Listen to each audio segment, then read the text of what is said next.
Hey there folks, welcome to Spectrum Pulse. We talk about music, movies, art, and culture.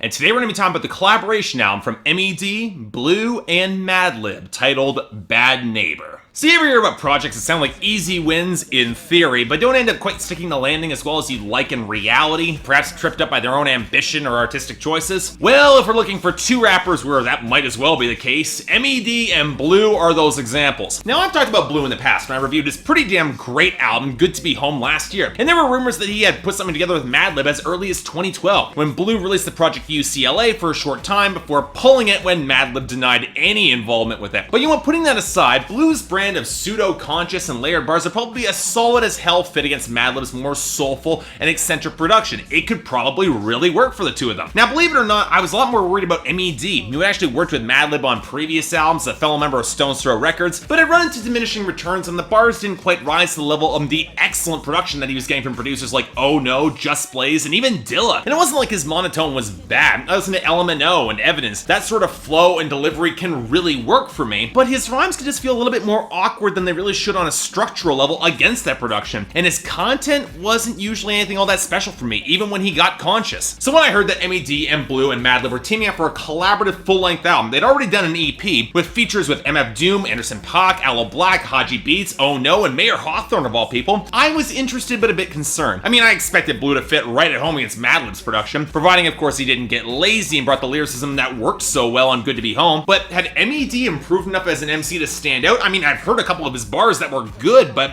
was he there all the way? Could he match Blue? And would it even matter if he did? Most collaboration albums like this feel more like an excuse to sit back, chill, and trade off bars. So with the understanding that the content was probably not going to be that groundbreaking here, what did we get with Bad Neighbor? Well, remember when I said there was been a rumor that Blue had teamed up with Madlib? Some of that was based in the release of a couple tracks and snippets that seemed to have Madlib's characteristic sound just mixed incredibly poorly. Little did I know that that was prophetic, because following the way of the sloppy mastering of Good to Be Home, Bad Neighbor is most hurt by inconsistencies in production and mastering, to the point where I'm astounded Madlib was handling any of this at all. All of this could have been excused though if the lyricism was on point or the melodies could shine through, and that doesn't really happen, resulting in a project for which I didn't even have high expectations. It actually turned out really underperforming, at least for me. So let's start off with the biggest issues and work from there. The production. I get that there are left field hip hop albums, so they're trying to be weird and bury their vocals a little bit in the mix, go more lo-fi, but the vocal production issues run a lot deeper than that. Sure, you get tracks like the terrible layering on Streets or Burgundy Whip, where you just miss what they're saying, but that's not helped by the multi-tracking that just feels sloppy. Plays a shade off where it makes a rapper sound like they're spitting through a lisp, from the cluttered serving to belly full. And what's more jarring is how inconsistent it is. Anderson .Paak and Haji Beats, they can cut through with their more strident tones, but when you get Aloe Black on the hook of Drive-In, and then pile on Chipmunk samples on top of their verse, you completely gut the soulfulness of the song. It really hurts that hook. Or take Damn Funk on the talk box on Peroxide. The croaking layering just sounds awful, even for a song about slinging cocaine. Granted, that's provided you can make it what the vocal sample is actually saying. Prevent the inaudibility of the hook on Belly Full. I was trying to appreciate the oscillating off-kilter volume on the hook of The Stroll, but the muddiness of the presentation just gave me a splitting headache every time I listened to it, which was definitely not improved by the ear-piercing squeal of the hook on Knock Knock right after it. But at least that track tried for some form of lo-fi R&B groove that reminded me a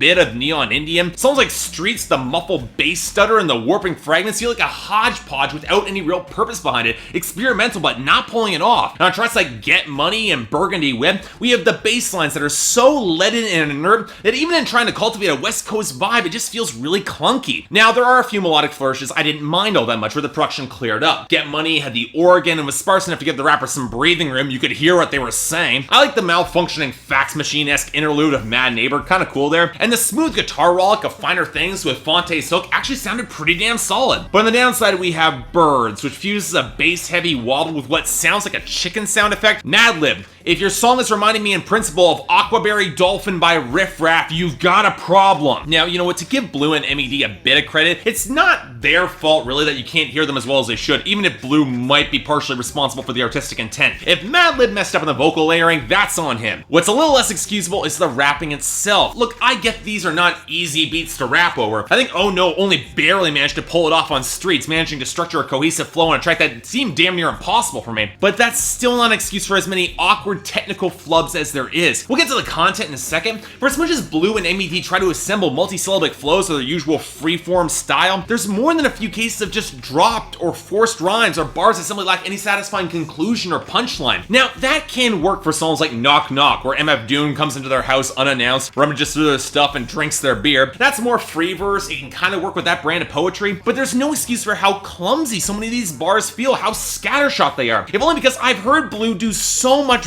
better on Good to Be Home. There's no excuse for this. Oh, and on that note, remember how Good to Be Home focused on re-establishing connections to Blue's West Coast roots and some fading memories thereof? Well, as expected, Bad Neighbor is nowhere near as close to being that cohesive, but if there is an underlying topic that takes precedence, it's girls and the screwing thereof. I can start by saying that there isn't a single song on this album that feels remotely approaching smooth or sexy with the production to justify that choice of topic, but that's also where the clumsiness really comes back to bite these guys. Aside from Haji Beat saying that he's got titty hands, what? And Eamon G's embracing of sleazy douchebaggery on the stroll, most of this album focuses on Blue and MED getting blown or screwing in between slinging coke and bragging, including lines implying that their Johnson is magic. That particular gem comes from Birds, which compares the flock of girls after them with the titular animals with all sorts of bird references. I'm still trying to decide whether the gimmick is too corny to be all that offensive. The one song that strives for any sort of emotional depth is Finer Things. There shows these guys overextending themselves to try to satisfy the girls hungry for wealth, and Blue's verse feels heartfelt, but even then the attitude's kinda noxious when you start thinking about it, especially when you follow it with Burgundy Whip, which is all about your expensive car. Now granted, that's not even counting the tracks where I feel like I'm struggling to find any real deep impacting content at all. Between free verse bars that don't really build up to much, and songs that seem to give up on verses mid-song for extended instrumental outros and just a repeating of the hook, that happens about 4 times on the back half of this album, several of these songs just feel unfinished, and that's really no excuse for an album that goes this long. In short, talk about falling short of expectations. Look, I'm willing to forgive a lot of content on a collaboration like this, but nobody looks good here, especially Madlib, who has a lot of solid instrumental ideas, but doesn't really execute them particularly well. I'd say it feels like a demo or a beat tape given some of the mixing, but knowing Blue's tendencies for these sort of projects, it just feels messy without any decent excuse for it this time. I was willing to pass off a lot for Good to Be Home, but no, I'm sorry, it doesn't work here. I'll give Madlib credit for wedging in some good melodies where he can, and Blue and MED do manage to get off some solid, if not particularly interesting verses. I'd argue that MF Doom, Oh No, and Black Spade managed to bring in the best bars together, but damn, this was a real letdown for me. So I'm thinking a 5 out of 10, and only a recommendation if you're a hardcore fan just curious about a new project. But look,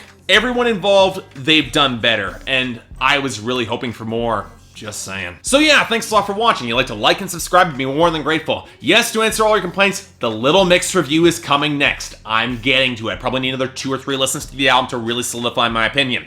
But for any other projects that you guys want me to check out, or anything else I might be able to do to improve my presentation, I'm all ears. Until then, I'm Mark, you're watching Spectrum Pulse, and I'll see you next time. I'm gonna tell my children's children.